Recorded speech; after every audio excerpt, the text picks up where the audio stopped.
Thus far, Sonic the Hedgehog 3 appears quite amazing. After a strong second film, the third installment is only a few months away and digs more thoroughly into an established lore than ever before. But now, we're heading into more sinister, terrifying territory with a few tragic endings.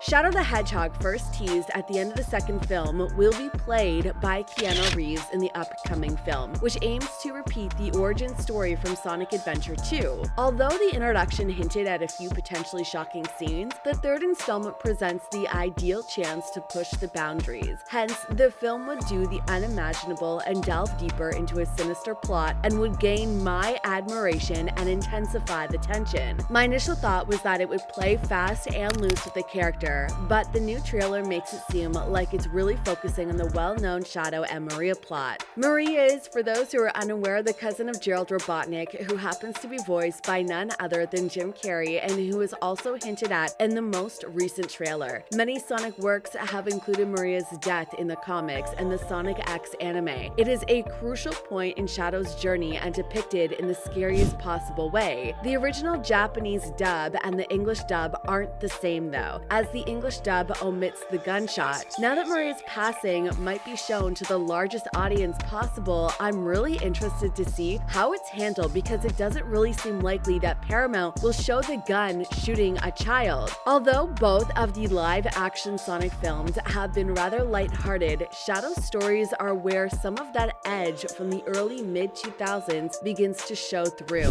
Either this movie will be a very radical departure from previous installments in the franchise, or the filmmakers will need to figure out a way to tone down these scenes without endearing the young audience. Though shockingly, Maria has died, Shadow is positioned as the ideal anti-hero because despite his hatred of Gun, he still harbors Maria's desire to keep the world safe. This clarifies that despite his cynical demeanor, Shadow has good intentions, misinterpreting his association with violence and chaos. Even though Maria's passing is undoubtedly one of the saddest events in the series, Shadow's origin story is still one of the most memorable parts of the whole thing, which is part of what makes him such a fantastic character. Although Sonic the Hedgehog 3 trailer lives up to the expectations, fans are worried about what will happen to a key character, and I'm not speaking about Maria. Tom can be seen screaming for Sonic and lying face down at 1:36. It can only be 0.5 seconds of footage, but it has captivated the community. According to fans, this shot is taken shortly before he dies, which explains why Sonic appears so furious in the later scenes of the trailer. This is his Uncle Ben moment. It's evident from Dr. Robotnik's return in Sonic 3 that characters in the series aren't always written out, but Tom's death would significantly increase the stakes. Tom Wachowski's contribution to the Sonic films has been invaluable, providing the main characters with a human ally who genuinely aspires to be a good police officer. Although his humor and tone are ideal for the film series, it would be even more devastating if he passed away in Sonic 3, raising the stakes and giving the game's climactic battle a more intimate feel. Having the Hedgehog be Tom's killer would give Sonic a more sinister, vindictive side to his typically carefree personality, especially since the film seems to be going all out with Shadow as its antagonist. Tom's passing would be the greatest way to indicate how frightening Shadow is, while also hinting at that dark twist that Sonic 3 might be planning for its main character. This kind of danger is precisely what I want to see. The antagonist would feel even more formidable and evil than Dr. Robotnik.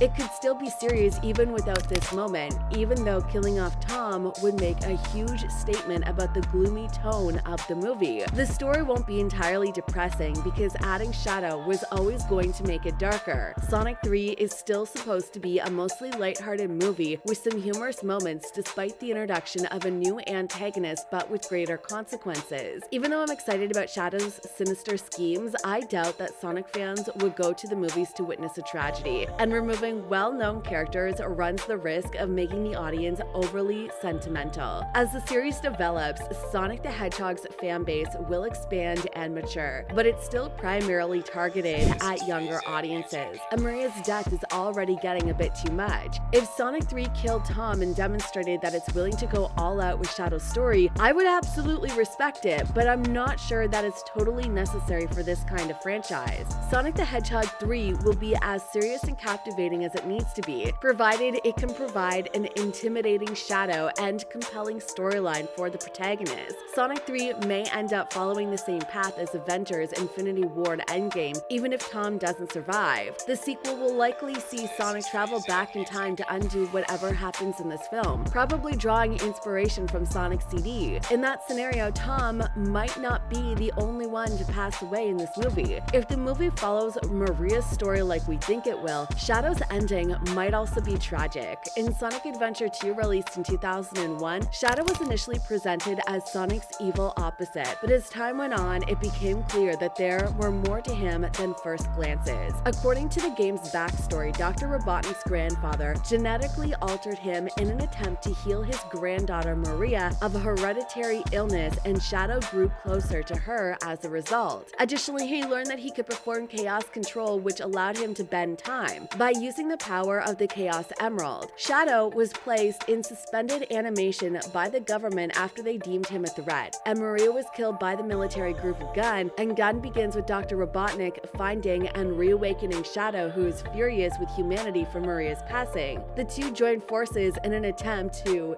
you guessed it, steal the Chaos Emerald, which they intend to use to fuel the Ark. A space cannon will destroy Earth. When the cannon gets stronger in the game's climax, Shadow recalls a promise he once made to Maria to protect humanity. Shadow has successfully stolen the emerald, framing Sonic for his crimes. He assists Sonic in stopping the Ark, but as a result of the Chaos Emerald's powers draining him, he falls to Earth and is thought to have died. Although Shadow was supposed to be gone after this, he returned for the next big Sonic Heroes movie in 2004 due to strong fan support. He is discovered alive in Robotnik's base during this game, his only memories being his name and Maria's passing. In order to learn more about his background, he teamed up with the robot E123 Omega and fellow anti-hero Rogue the Bat. This investigation was continued into the following year's spin-off, Shadow the Hedgehog. Shadow faced off against Robotnik, Gun, and the Black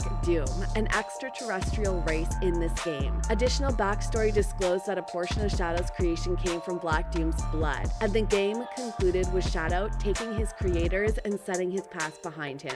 Compared to Shadow's debut, these two games have generated far more controversy. The latter game in particular drew harsh criticism for its overtly edgy portrayal of Shadow. There's no simple way to determine how Shadow's character could be used in the movies, as the directions later games took him left him extremely divisive. Which Shadow storyline would the Sonic 3 creative team choose to adapt for the big screen, if they were to choose one? Perhaps we already know the answer thanks to a few hints. It is already known that Shadow, who teams up with Dr. Robotnik to stop Sonic, is a villain for most of the movie. A portion of Crush 40's Live and Learn, one of the most well-loved songs ever included in a Sonic game, was played in the first teaser trailer. Based on all indications, the movie is essentially a loose adaptation of Sonic Adventure 2, which seems like a wise choice overall. The trouble is, we have no idea if the trilogy will continue after the third movie. Shadow's death may be the most satisfying ending. However, it might be entertaining to have him stay for Sonic's Heroes, an Avenger-style movie. He might just as easily be a reclusive person who disappears and only appears when it suits him. However, once Sonic the Hedgehog 3 opens in theaters on December 20th, we'll know for sure. Don't forget to smash that subscribe button, and I'll see you in the next video.